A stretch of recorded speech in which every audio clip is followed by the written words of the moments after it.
이문동교회 성도 여러분들, 두 번째 만남 정말 반갑습니다. 또 오늘 우리 특창해 주신 김재양 집사님이신가요? 정말 눈물이 나려고 합니다. 제가 재림 청년의 노래라는 책 여러분 다 아시죠? 찬미가 말고 이제 복음성가 처음 나올 때 좀 두꺼웠죠 그때. 거기에 저 멀리 배는 나의 성 이 노래가 있었는데, 그때 배웠던 초등학교 때 그 책 찬미가 말고 좀 경쾌한 노래들 같이 있었을 때 그 즐거운 노래를 배우면서 기뻐했던 그 기억이 갑자기 되살아나고, 정말 주님의 나라가 아득하지만 정말 가고 싶은 생각이 들었습니다. 우리가 다 함께 그 여행을 끝까지 함께 하기를 바라고요. 근데 또 좋은 것은 여기 저희가 이렇게 함께 있는데 함께 여행을 하는 동행이라고 생각하니까 또 힘이 납니다. 사실 제가 이문동교회 연말 기도주일을 맡게 되면서 새로운 사실을 알게 됐는데, 이 연합회 대강당이 여러분에게는 임시로 있는 장소이지만 저에게는 매우 상서롭고 은혜가 넘치는 장소가 되었습니다. 어제부터요. 왜냐하면 이 연합회 강당은 저에게는, 교회 진학 편집을 하는 저에게는 주로 이제 행정위원회가 있을 때, 코로나 이전이죠. 이곳에 다 모여서 행정위원회를 했는데, 그때는 물론 교회를 위해서 일을 하지만 여러 가지 회의를 하기 때문에 진지한 이야기도 하고 좀 엄중한 이야기도 하고 하는 그런 곳이었습니다. 익숙하지만 친밀한 곳은 아니었는데, 여러분과 함께 이곳에 있으니까 이 장소가 정말 은혜로운 장소로 바뀌었습니다. 제 3자의 시선일까요? 여러분끼리 모였을 때도 그러한 곳이 계속해서 되기를 바랍니다. 오늘은 파라클레토스라는 제목으로 우리가 주님께 더 가까이 나가는 길을 생각해 보려고 하는데요. 요한복음 14장 16절에 있는 말씀을 먼저 함께 읽겠습니다. 유튜브로 시청하시는 분도 함께 읽겠습니다. 시작. 내가 아버지께 구하겠으니 그가 또 다른 보혜사를 너희에게 주사 영원토록 너희와 함께 있게 하리니. 여러분, 너 참 불쌍타, 이게 무엇을 가리키는지 아십니까? 너 참 불쌍타. 우리 자신? 나 자신? 내 처지를 가리키는 것처럼 생각되십니까? 하나의 퀴즈를 제가 지금 드리는데, 이것이 책 제목입니다. 무슨 책일까요? 해외 소설입니다. 근데 1914년에 국내에서 처음 번역이 됐습니다. 무슨 소설인지 감이 오십니까? 힌트를 더 드리면 저자의 이름이 빅토르 위고입니다.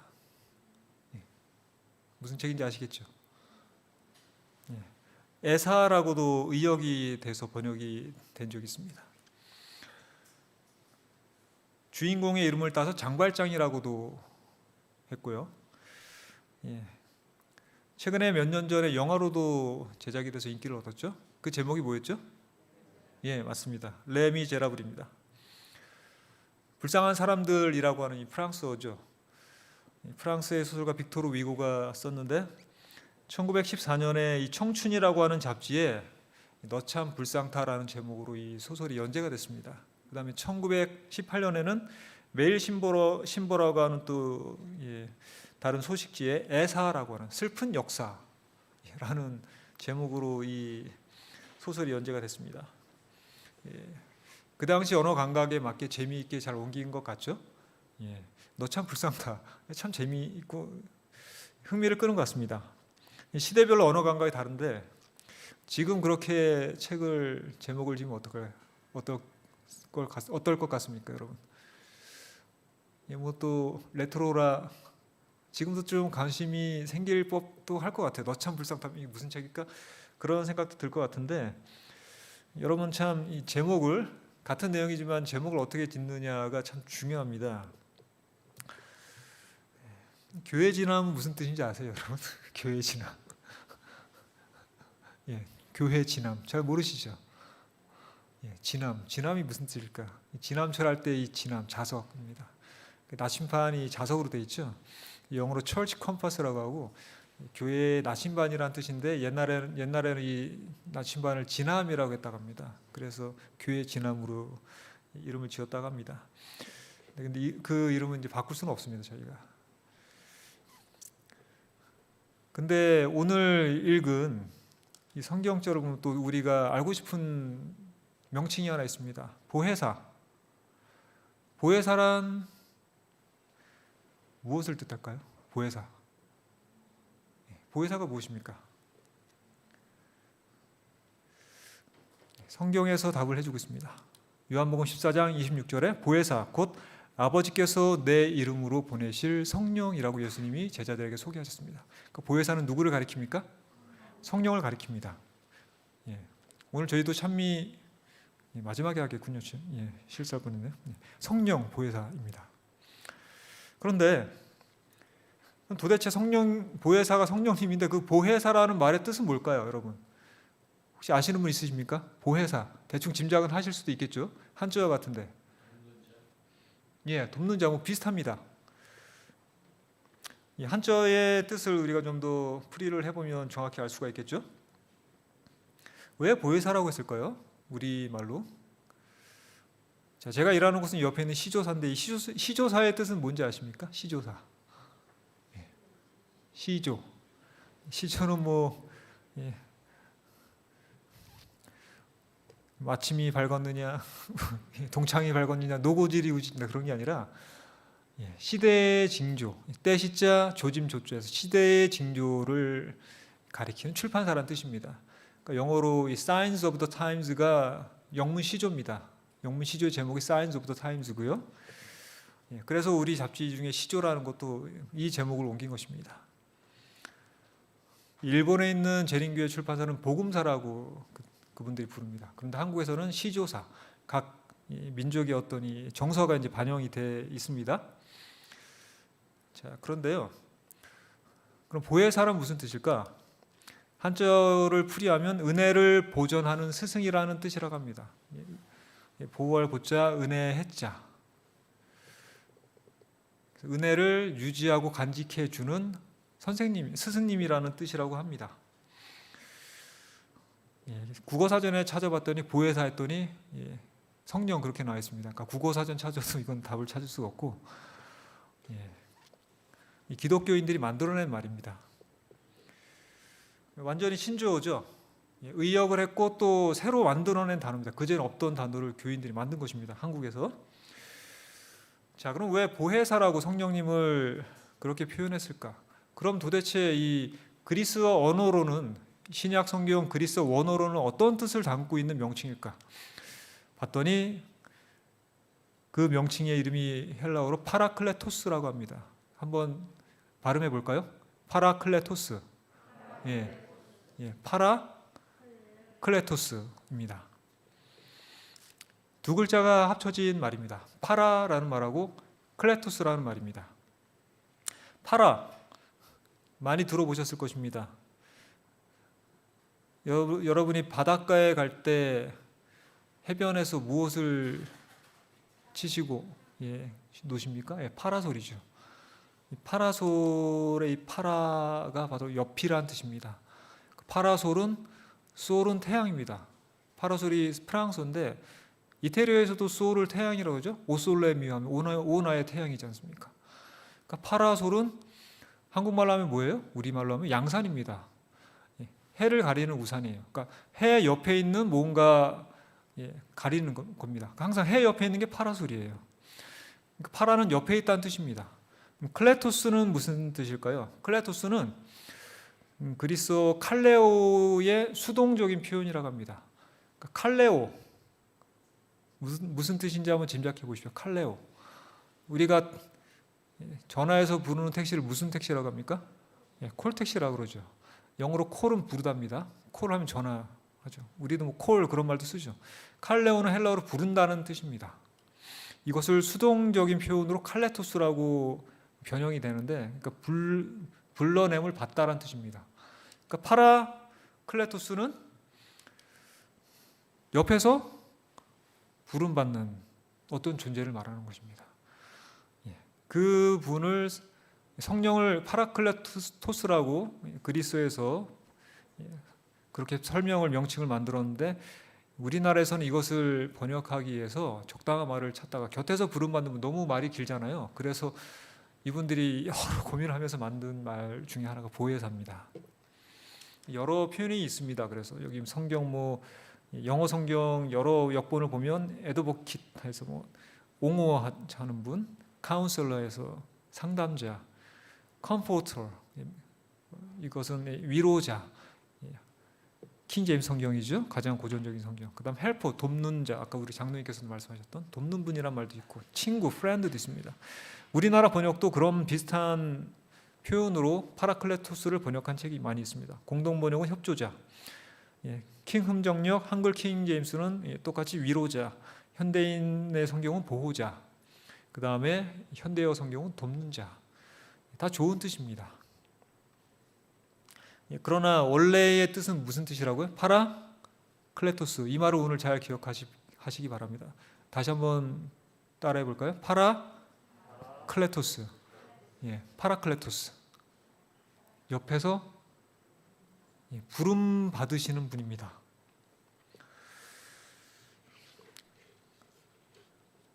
파라클레토스 생각하면 군대 갔다 오신 분들은 5분 대기조 생각하시면 잘 이해가 될 겁니다. 항상 대기하고 있다. 한글로 바꾸어서 표현해보는 행사를 했습니다. 요즘 영화들 중에 이제 외국 영화는 한국어로 제목을 바꾸지 않고 그냥 영어로 그대로 표현하는 경우가 대부분이죠. 여러 영화가 있었는데 그 중에 이제 미션 임파서블이라는 영화인데 다 대부분 아실 것입니다. 미션 임파서블 4 하면 누가 생각납니까? 누가 생각나세요? 미션 임파서블 하면 톰 크루즈 배우 생각나죠. 근데 그 제목을 한글로 무엇으로 바꿨는가 하면 극한 직업 4 그렇게 바꿨습니다. 재밌죠? 저도 그때 웃겼어요. 그래서 이렇게 했으면 톰 크루즈 뜨지 못할 뻔했다 생각했는데 재밌잖아요. 근데 그 재밌는 제목으로 극한 직업이라는 영화가 또 나중에 나왔더라고요. 약간 좀 코믹한 한국 영화가 또 나왔습니다. 근데 만약 진짜 미션 임파서블이라는 그 영화를 극한 직업이라고 했으면 어디 홍콩 영화라고 사람들이 생각하지 않았을까 그런 상상도 해봤는데 영화 중에 또 미션이라고 하는 영화가 있습니다. 미션이라는 영화는 또 더 많이 아실 텐데요. 더 오래전에 만든 영화죠. 남미에서 유럽의 가톨릭 사제들이 선교를 하다가 순교당하는 그런 장엄한 이야기인데요. 미션이라는 뜻이 뭡니까? 우리말로 하면 사명, 선교입니다. 그 영화를 사명이라고 지었어 봐요. 사람들이 얼마나 봤을까요? 그 영화를 선교 그렇게 지었으면 교인이나 천주교인 아닌 다른 사람들이 봤을까요? 미션이라고 하니까 수많은 사람이 그 영화를 보면서 숭고한 그리스도인 그렇게 생각을 했던 것 같습니다. 때때로 이러한 것처럼 이 파라클레토스 보혜사라고 하는 분을 파라클레토스 그냥 그대로 생각하는 것도 좋은 것 같습니다. 동행도 좋지만 저는 더 큰 의미로 이분은 임재라는 분으로 생각해 보고 싶기도 했습니다. 와서 계시는 분입니다. Come, presence. 와서 계시는 분입니다. 말하자면 파라클레토스라고 불리는 성령님은 하늘에 있다고 우리가 부르면 불같이 막 쏟아지듯 오시는 분일 것 같기도 한데 원래 이름을 보면 그렇지가 않습니다. 갑자기 우리가 번개같이 쏜살같이 오시는 분이 아니라 이미 어떻게 하셔요? 이미 와 계셔요. 이미 계셔요. 어디 계십니까? 곁에 계십니다. 어디일까요? 거기에 계실까요? 아니면 여기에 계실까요? 여기에 계십니다. 여러분이 앉아있는 이 자리에 누가 계십니까? 성령님 계십니다.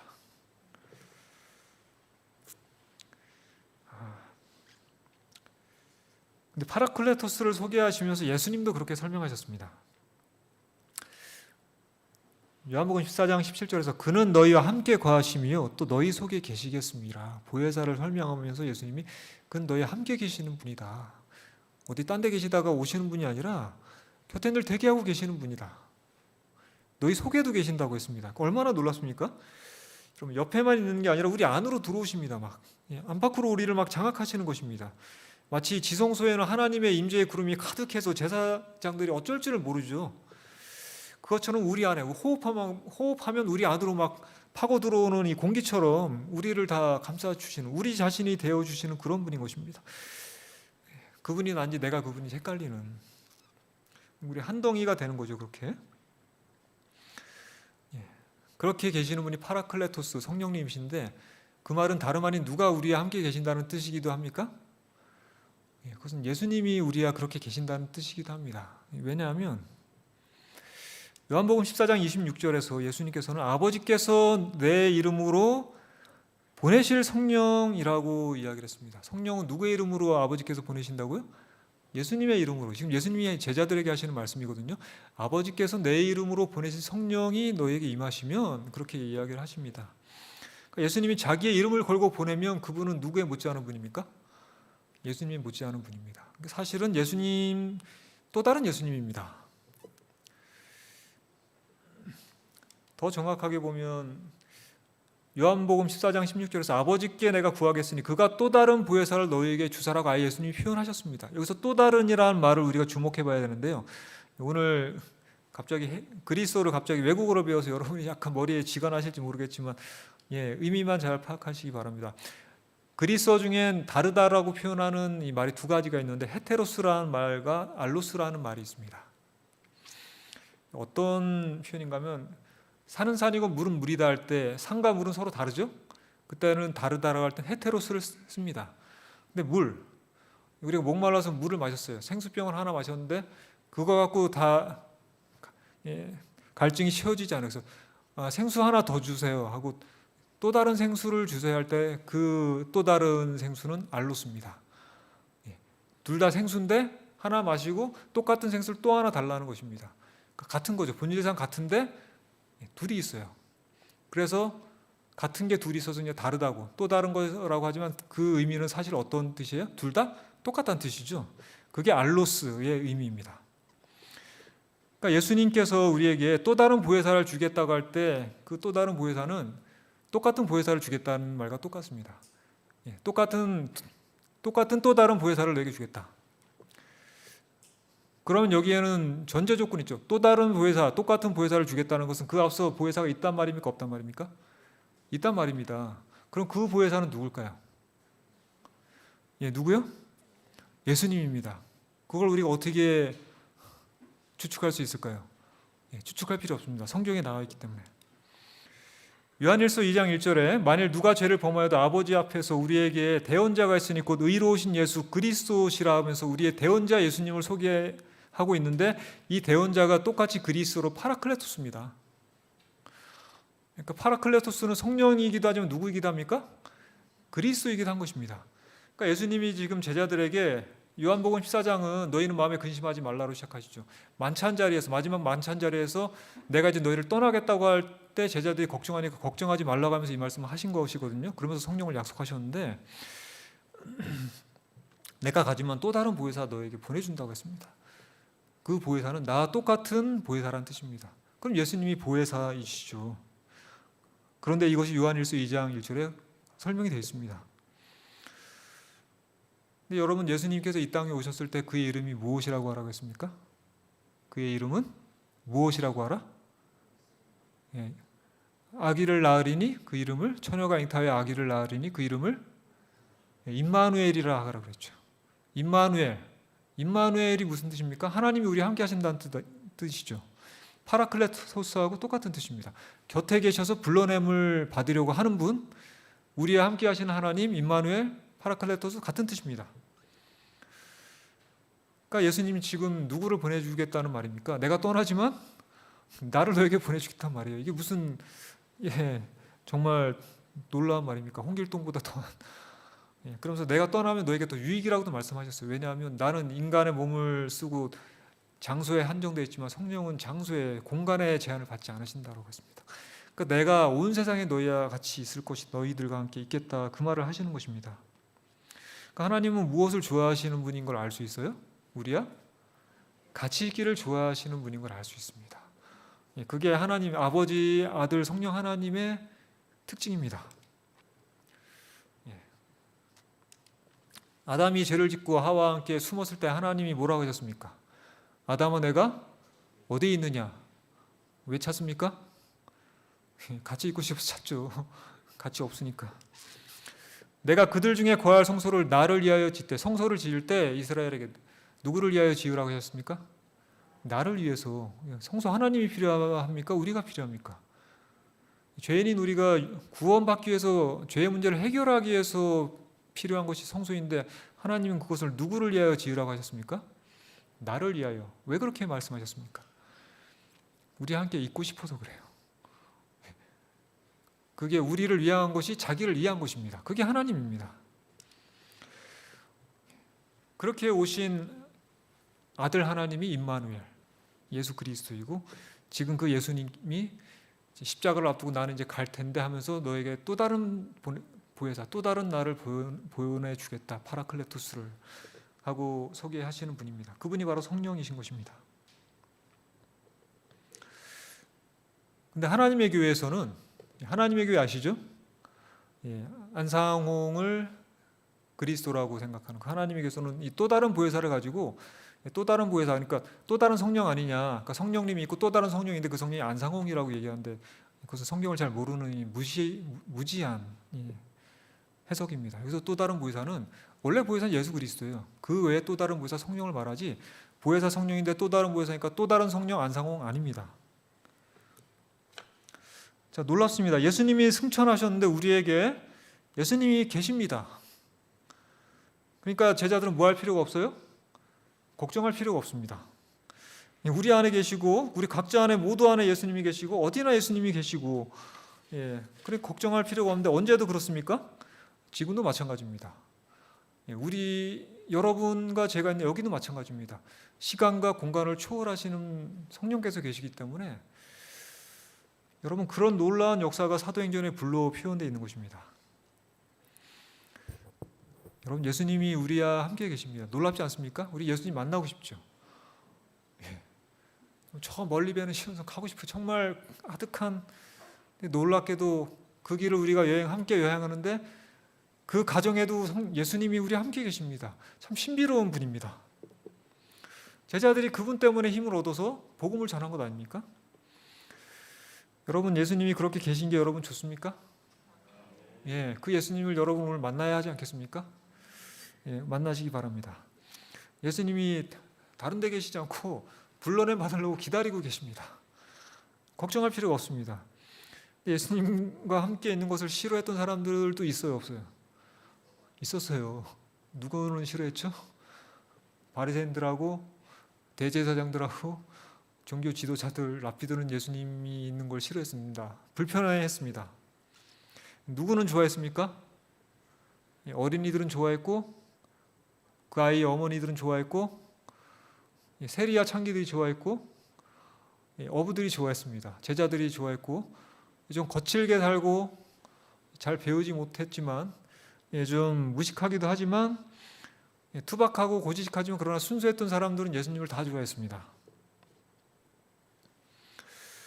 여러분 그 예수님이 우리에게도 좋은 분이기를 바랍니다. 그래서 여기 계신 것이 너무나 좋아서 그분을 우리가 만나게 되고 그분과 한 덩이가 되기를 바랍니다. 사람들은 예수님이 있으면 먹을 것 걱정하지 않았습니다. 아픈 것 걱정하지 않았습니다. 그런 일이 오늘날 우리에게 일어나지 말란 법이 있습니까? 단지 우리가 믿지 않기 때문이겠죠. 예수님은 누가복음 11장 9절 13절에서 너희 중에 아버지 된 자로서 누가 아들이 생선을 달라 하는데 생선 대신에 뱀을 주며 알을 달라 하는데 정갈을 주겠느냐. 너희가 악할지라도 좋은 것을 자식에게 줄 줄 알거든 하물며 너희 하늘 아버지께서 구하는 자에게 성령을 주시지 않겠느냐라고 반문하셨습니다. 주시지 않겠느냐라고 했습니다. 하나님께서 우리에게 주시려는 가장 좋은 것이 무엇입니까? 성령이십니다. 어떻게 하면 그 성령을 우리가 받아 누릴 수 있을까요? 이미 와 계신 우리 안에 이미 충만하신 여차하면 우리를 가득 덮으실 그분 어떻게 하면 우리가 확신 있게 느끼고 그 감동을 감격을 경험할 수 있을까요? 먼저는 고통당할 때인 것 같습니다. 세리와 창기들과 뭔가 억눌리고 또 자기의 죄스러움을 느끼고 뭔가 부족하다고 생각하는 그런 사람들은 항상 마음이 가난하기 때문에 예수님을 더 잘 찾는 것 같습니다.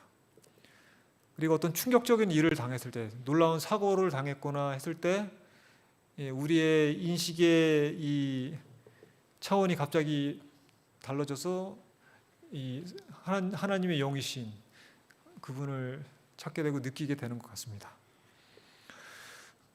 그리고 또 어떤 경우가 있는가 하면 자신의 의지로 그렇게 될 때도 있습니다. 내 의지를 강화해서 굳은 의지를 가지고 성령을 찾으면 오실까요? 안 오실까요? 오십니다.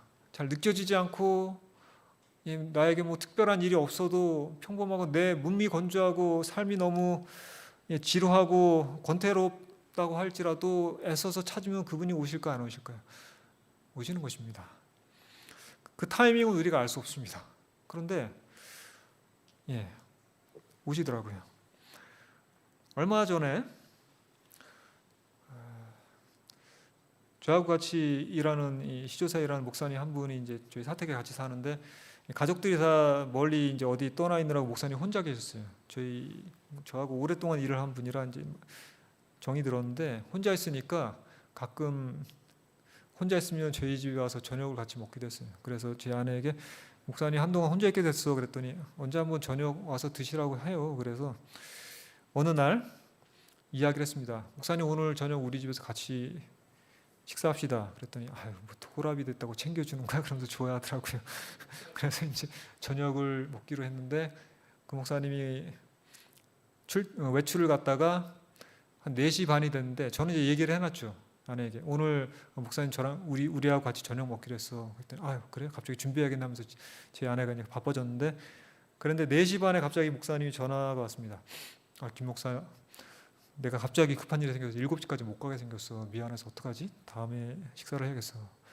급하죠 저도. 그래서 부랴부랴 제 아내에게 전화를 했습니다. 여보 목사님 7시까지 못 올 것 같아. 그래서 식사 못 할 것 같아. 그러니까 제 아내가 당황해서 아니 지금 막 다 준비하는 건데 어떡하지? 못 온다는데 어떻게 해? 그러면서 끊었습니다. 그래서 이제 저녁을 우리끼리 먹고 그날이 이제 금요일이었거든요. 예배 드리고 이제 밤에 자려고 누웠는데 갑자기 제 아내가 얘기해요. 나 오늘 저녁에 황당했다 그래요 저한테. 그 말 딱 하면 이제 저는 긴장이 됩니다. 내가 뭘 잘못한 것 같은데 무슨 잘못을 했는지 기억이 안 나요. 도저히 기억이 안 나는데 그래?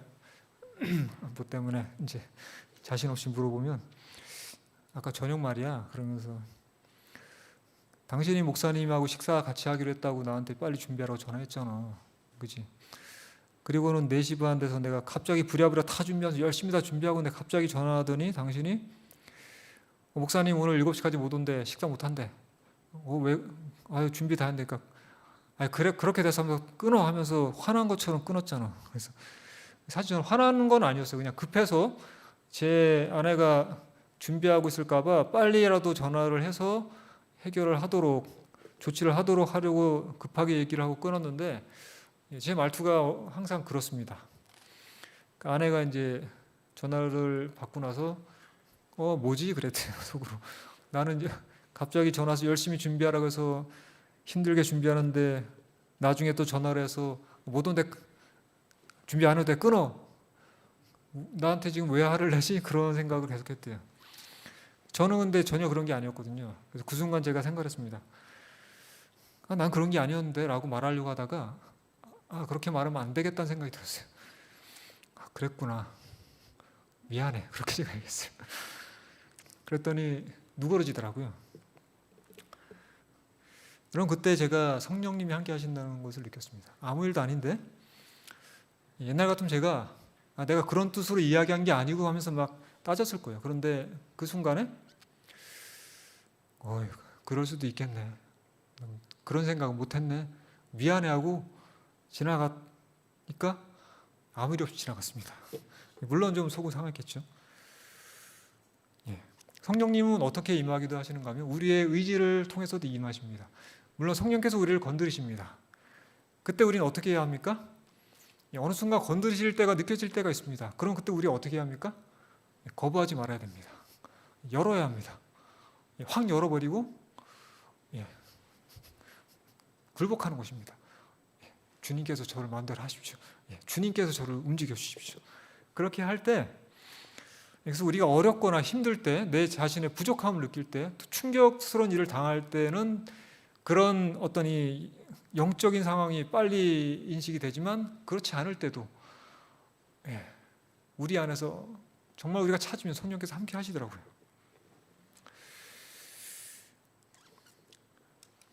그래서 갈라디아 5장 22절에서는 성령의 열매는 사랑과 희락과 화평과 오래 참음과 자비와 양성과 충성과 온유와 절제는 이 같은 것을 금지할 법이 없느니라라고 했습니다. 그렇게 우리가 성령의 임재를 우리가 거절하지 않으면 성령께서 그 순간부터 우리를 장악하시는데 정말 이런 유쾌한 결과들이 생깁니다. 여러분 다 경험해 보셨을 것입니다. 우리가 아는 순간에 또 나중에 생각해 보니까 이것은 성령의 임재였다라고 생각될 수 있는 그런 일들이 우리에겐 수없이 많이 일어나고 있죠. 우리는 거절하기도 하고 그것을 받아들이기도 해서 우리의 삶이 힘들기도 하고 유쾌해지기도 하는 것입니다.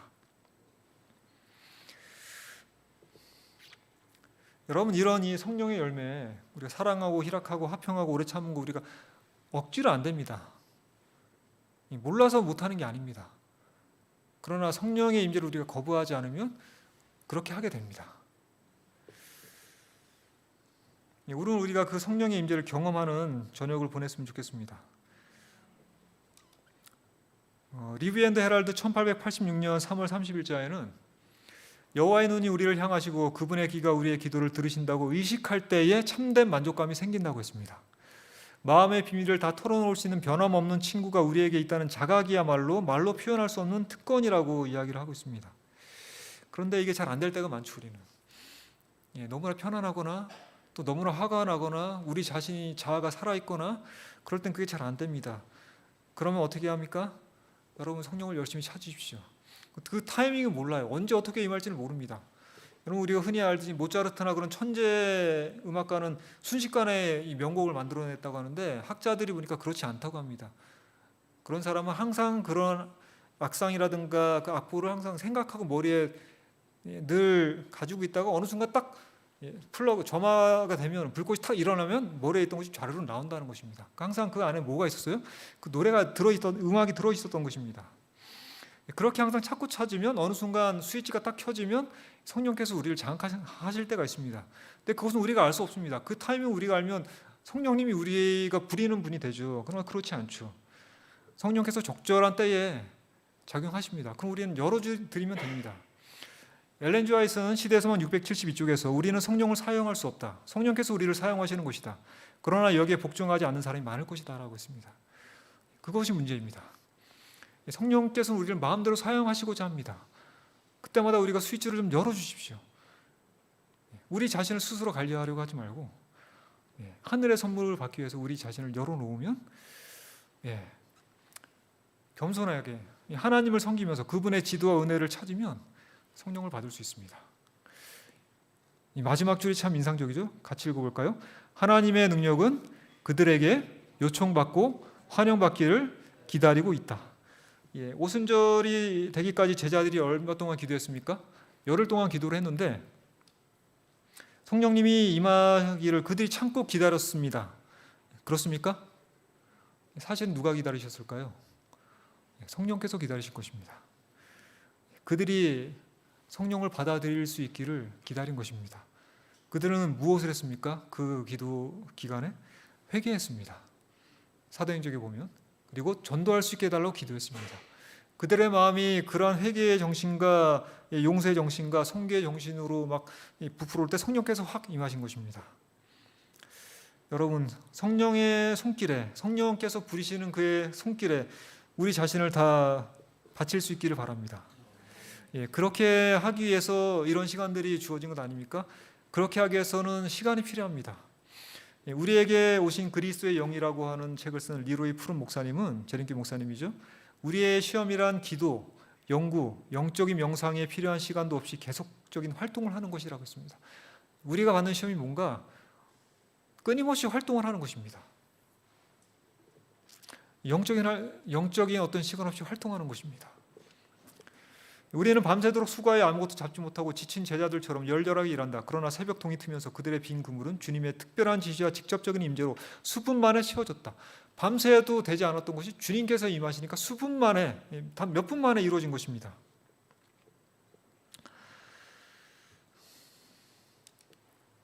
계속해서 그분은 이렇게 말합니다. 우리는 입히기 전까지는 가지 말아야 한다. 하나님이 있는 곳에서 좀 붙들고 있어야 한다는 것입니다. 입혀지기만 한다면 우리가 일주일 동안 홀로 할 수 있는 것보다 더 많은 일을 하나님은 우리를 통하여 5분 안에 하실 수 있다. 여러분, 여기서 우리가 잠깐 기도하지만 오늘 밤에는 집에 가서 좀 더 기도해 보시기 바랍니다. 한 5분, 10분. 사실 저도 이 설교 준비하는데 잘 안 될 때가 많습니다. 오늘도 그렇습니다. 기도를 막 했습니다. 일도 있고 기도하는데도 안 됩니다. 이게 따로 놀 때가 있어요.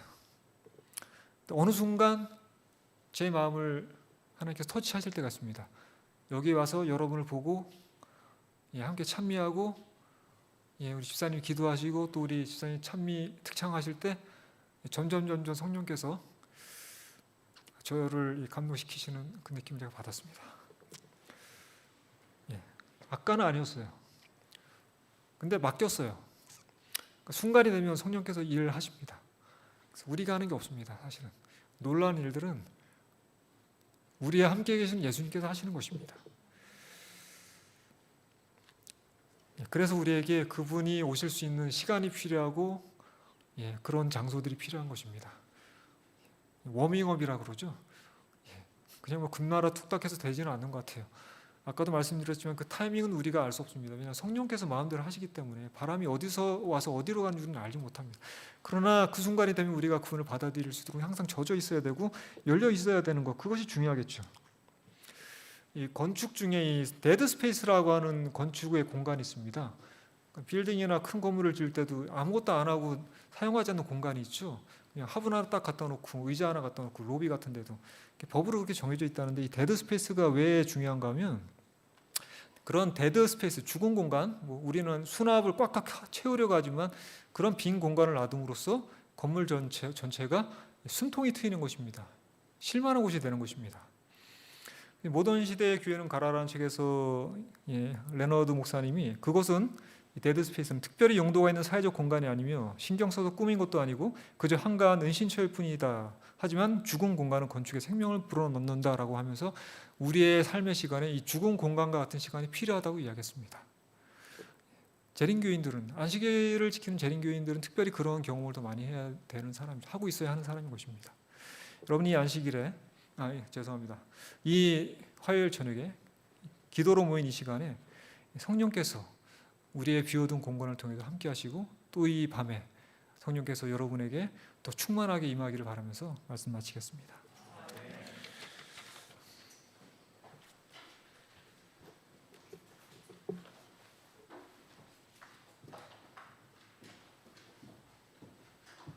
네, 우리 피아노 반주가 있는 동안 함께 개인적인 개인기도 하시고 후에 참여하도록 하겠습니다. 우리 반주가 끝날 때까지 개인기도 하시겠습니다.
네, 우리 모두 다 일어나셔서 217장 찬미하시겠습니다. 우리 마음이 어두워 이 찬미 후에 우리 목사님 기도 인도해 주십니다.